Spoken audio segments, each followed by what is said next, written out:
If you've got a bar and you're paying a different pay rate for a bartender versus a server on an hourly rate basis, you can see someone who's allowed to clock in at either one. I may have scheduled them for one role versus another role because that's how I planned out my schedule. But whether they're accidental or intentional, if they didn't switch the roles that they were supposed to, now they've clocked in and stayed clocked in at the wrong pay rate and done the wrong job. So now they're getting compensated for the wrong rate. Again, it's a broken promise between the employer and employee. If you don't continuously catch that, you can't coach it. Hello, and welcome to the Bar Business Podcast, where we help bar owners increase profits, attract loyal guests, and simplify operations so you can avoid burnout and finally enjoy your life outside of your bar. I'm your host, Chris Schneider, the Bar Business Coach. Before we get started, a quick thank you to our sponsors, Spot On, who provide a great modern POS solution for the bar and restaurant industry, and Starfish, who use AI to turn your books into actionable steps to increase profits. Today, we are joined by Cijoy Olickal of GM Pilot. So, as everyone that listens to this podcast knows, I love data. And lucky for me, Cijoy loves data just as much as I do. And he actually has been doing this at where I'm more at the individual store level, working with independent operators. He does this for chains. And so, while some of the stuff we're going to talk about is a little bit bigger than what we normally talk about in that regard, all of his information is good. And he has better insight on labor data than probably anyone I have ever met or talked to before. So, just to give you a little bit on his background, he started out doing consulting, ended up then being a CIO for a few large restaurant chains. And currently, he's with this company, GM Pilot, where they focus on helping GMs become more efficient and restaurants become more profitable through essentially better labor management and understanding labor management and figuring out where they're losing in labor management, which is something that, I know I, as an independent, dealt with, and that everybody listening to this podcast, you guys all deal with. So this should be an interesting conversation because oftentimes we're talking with folks that work with smaller bars and restaurants, smaller groups, not people that work with big chains. But all of this translates very well. So, last thing I will say about GM Pilot before I let Joy talk.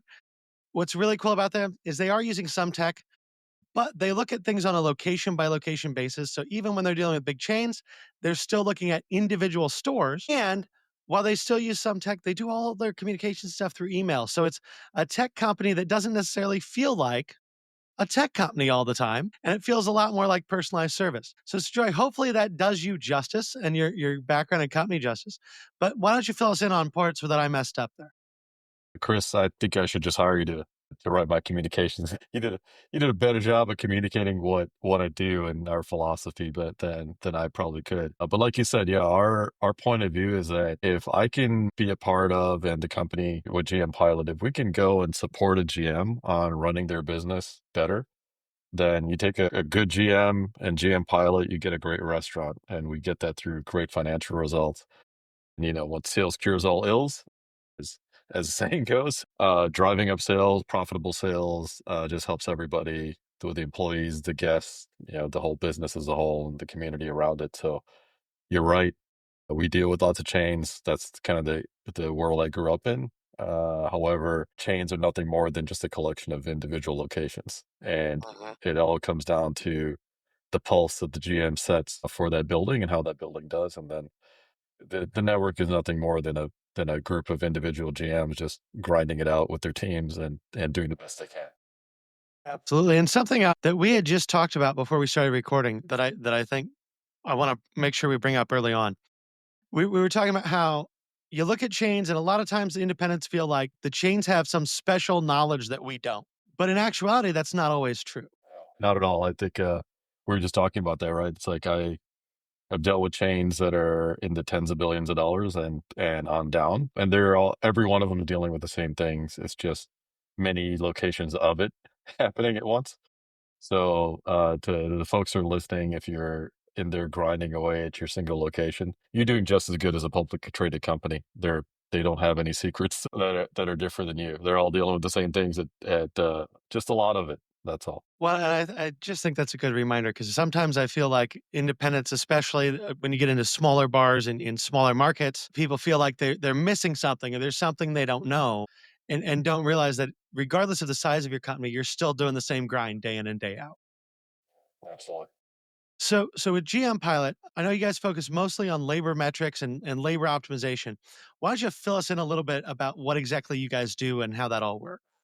Yeah, absolutely. So the kind of the beginning idea was that, the GM has got a task they to manage this labor, like how much labor they need to schedule. They've got a forecast of how many people are going to come in that week, whether they set it themselves or in a chain environment, it's kind of being dictated by the CFO's organization is forecasting out how much you're going to get in sales. You as an owner, you know roughly how many people are going to come in the door. What you need to know then is how many people you need to schedule accordingly based on what they're going to buy, what they're going to drink, how long they're going to linger around, how quick your covers are going to turn.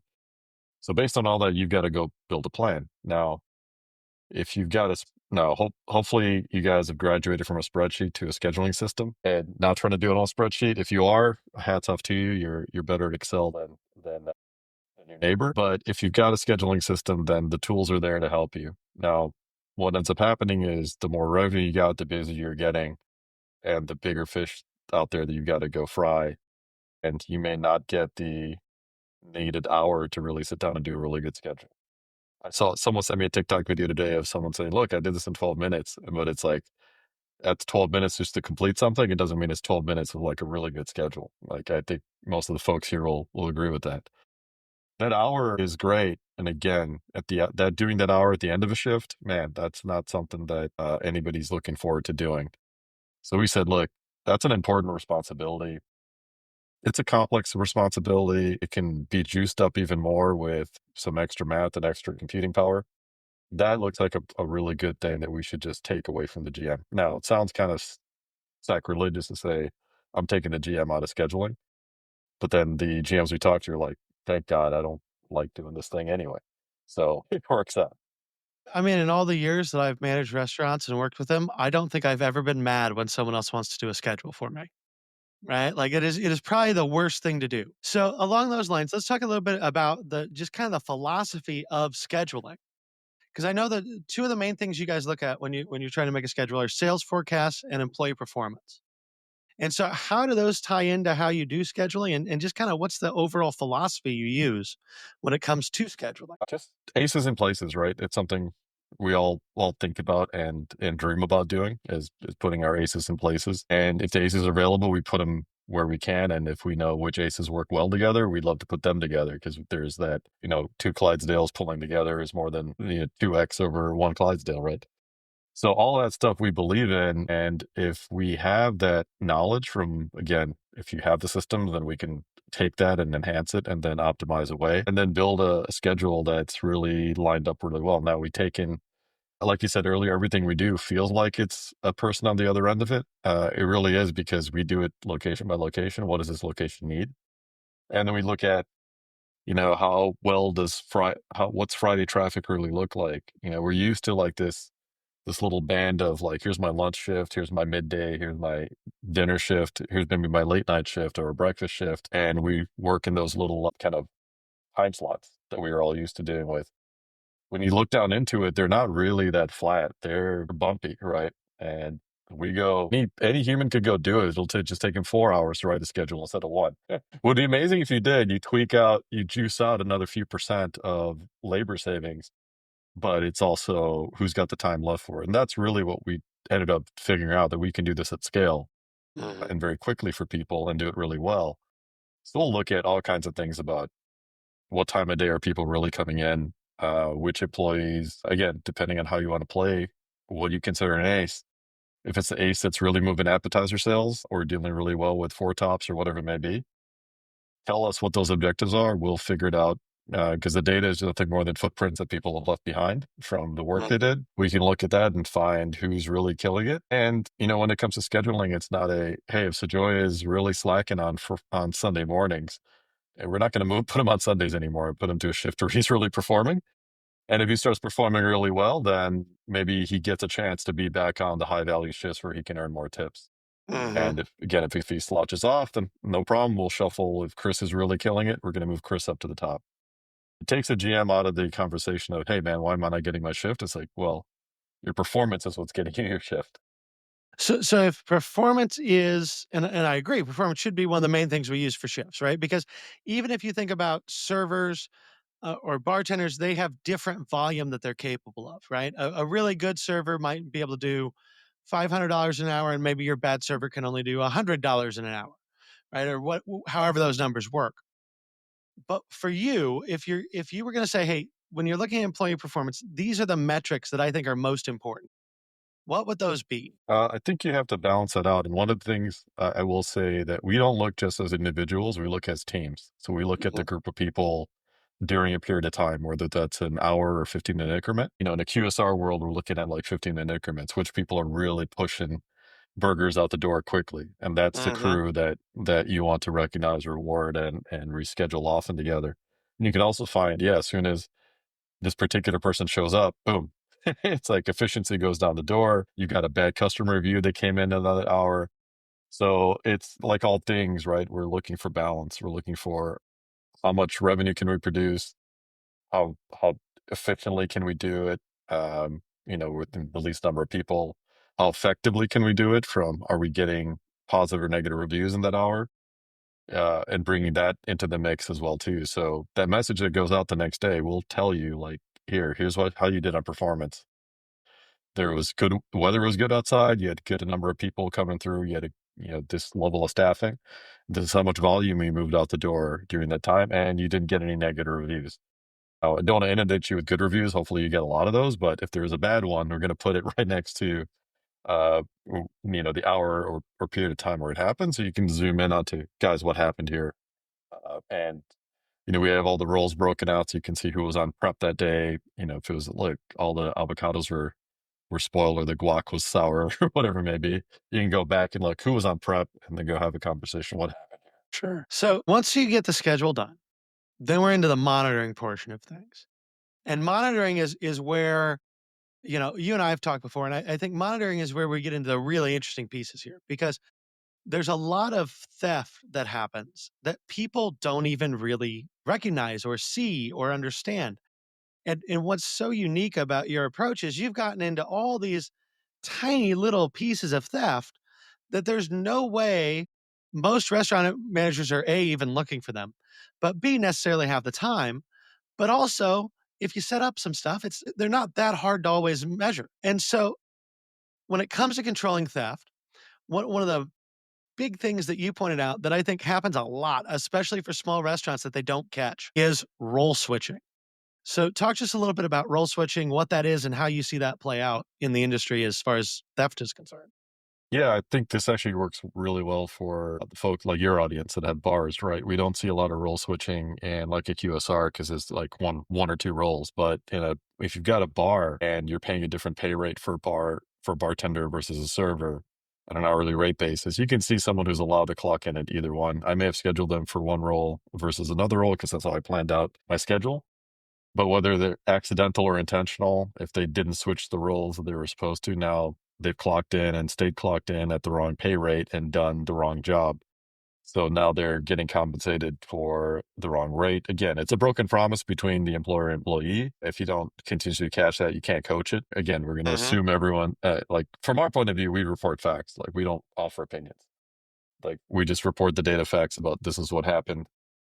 And then it's up to you to have a conversation. There could be a very good reason for it. It could be just one of those people that knows that you're not watching. And frankly, like we said earlier, even up to the biggest of the big chains, they're not able to watch us. It's what we decided to do. I was kind of scared about doing it. It was a ops leader that I work with said, "You really should do this." I'm like, oh, like, I kind of cringed. I'm like, that's just really hard work, tech wise to do, and it just hasn't been done before. So it's like, great, how much money we're going to throw at this problem.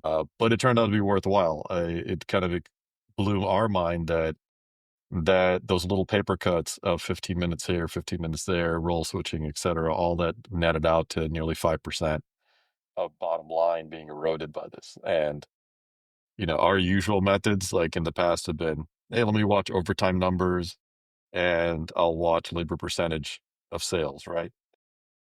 We've all kind of been accustomed to that being just an average, but underneath that average, there's a lot of noise going on that we've talked about. You Mhm. can't see below the iceberg, but a chunk of the money is being lost over there. You may be running at, let's say, 25% labor as percentage of sales. You could have been running at 20 if you actually followed the schedule and built a schedule that was really tight to what the sales forecast was. Well, and that's the thing that I think, a lot of times with independents, they're saying, well, we don't necessarily have the time to or want to put out the effort to do this. But when you're talking about something like 5%, 5% of $1 million is $50,000, right? So for a lot of small bars, that's a third of your annual income, somewhere between a third and half of your annual income you can increase just by watching your labor cost, Yeah, which is huge on the individual level. yeah, it is. And when we did this, it was like, okay, what's the alternative? And the alternative would be to have somebody sitting around in the middle of the night punching these numbers on every location. Now, order of magnitude, it takes the things that we're doing now take about 3 to 4 hours for a really fast person to do, Mhm. but we're trying to get that report out first thing in the morning. So you imagine somebody sitting from close at 3 a.m. until 6 a.m. trying to crank this report out.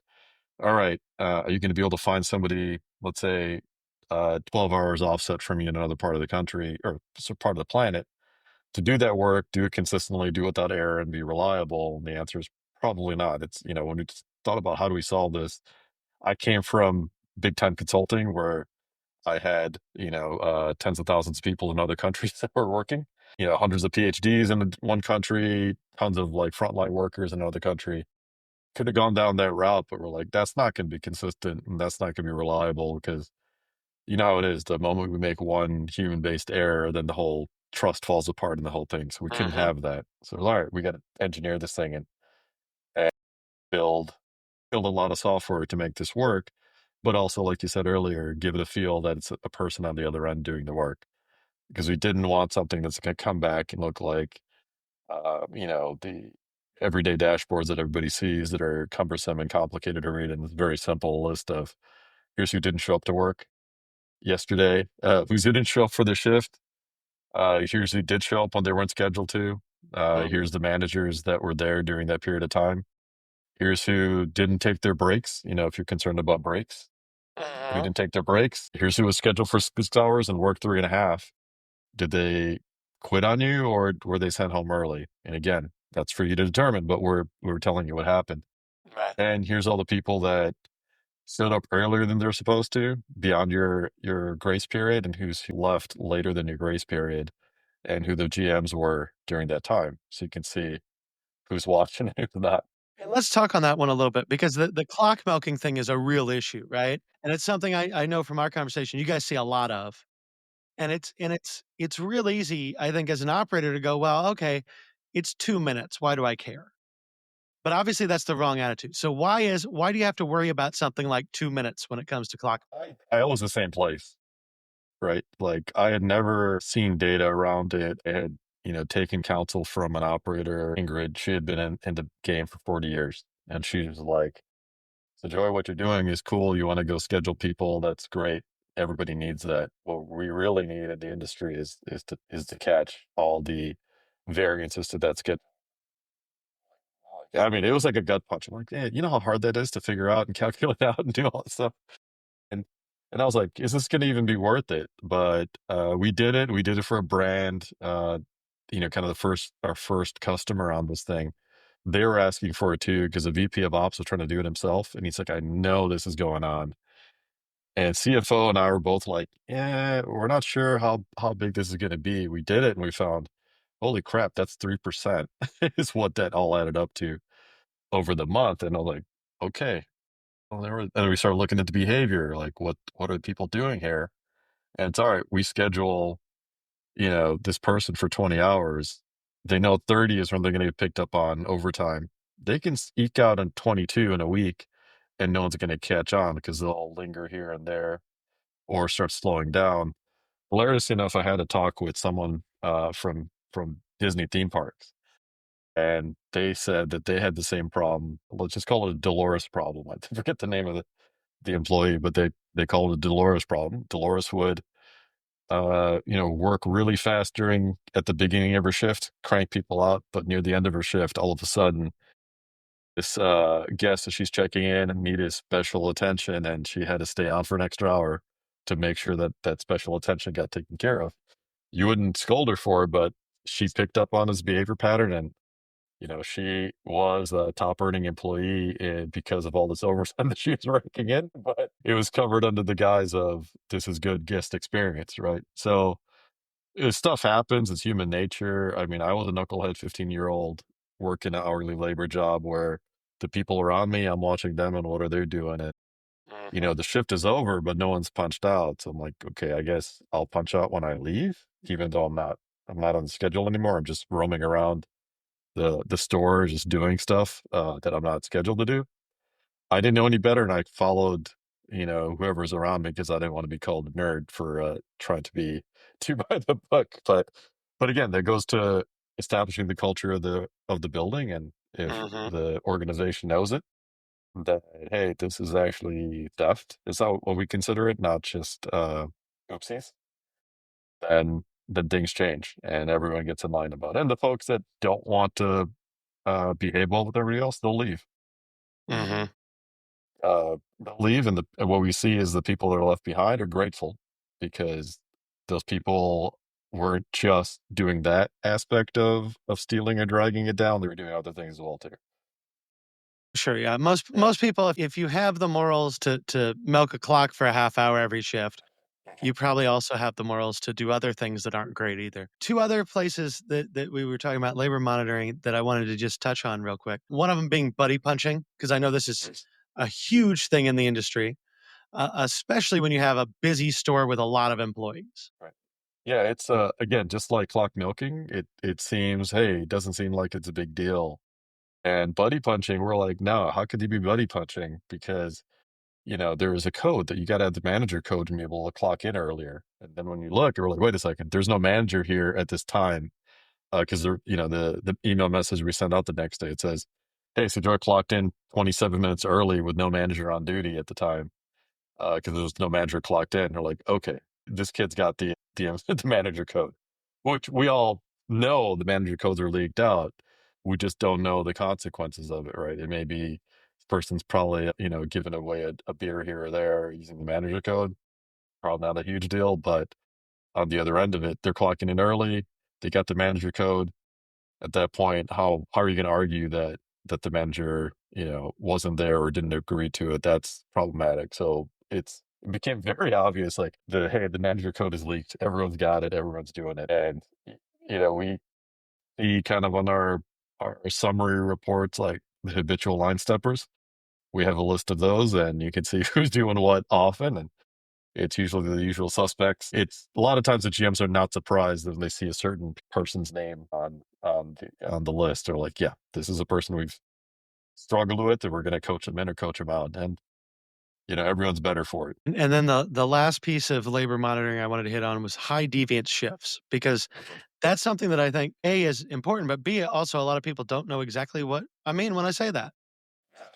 Yeah, it wasn't something we were looking for, like anything else. Like we started going down this rabbit hole of watching labor to what the schedule was, and we started seeing people show up like 4 hours earlier than they're supposed to be there. And they're like, "Oh, I thought I was on at 12." No, you're on at 4. Like, you've got an app.